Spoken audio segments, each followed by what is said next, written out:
If we have 2x times 3x, 2 times 3 is 6, x times x is x squared.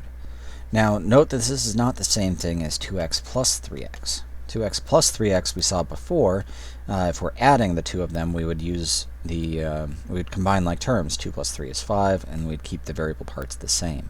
So don't confuse addition with multiplication. There are definitely different rules that we're using here.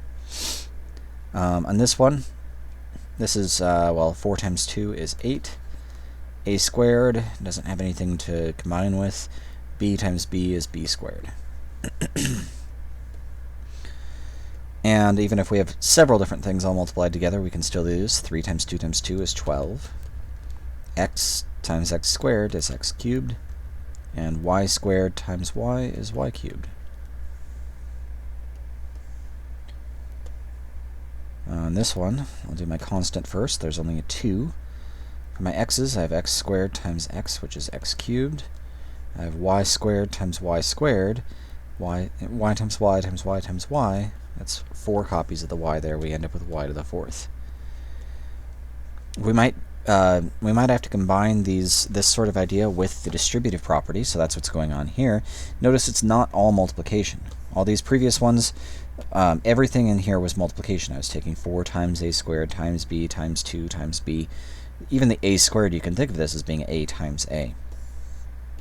But when we have addition on the inside of the parentheses especially, we need to use the distributive property. So that means I'm going to take 2x squared times x, and I'm going to add that to 2x squared times 3x squared. I'm just kind of, showing what it looks like distributed, and then I'll simplify this a little further. 2x squared times x is 2x cubed. X, the 2 is there, and then x squared times x is x cubed, just like we saw up there. On the second term, 2 times 3 is 6. X squared times x squared is x to the 4th, just like we saw with the y's. Now, x to the 3rd and x to the 4th, these two terms would not be like terms, so I wouldn't be able to combine these. This would be as simplified as I could get here.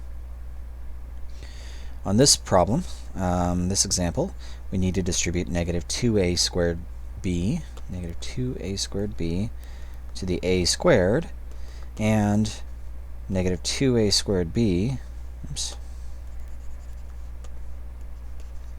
to the, I'm going to count that as a negative 3b squared. So let's see. In this first term, we have a 2. I guess it's a negative 2. A squared times a squared is a to the 4th, and we have a b. On this one, we have negative 2 times negative 3, which is positive 6. We have a squared, and we have b times b squared, which is b cubed.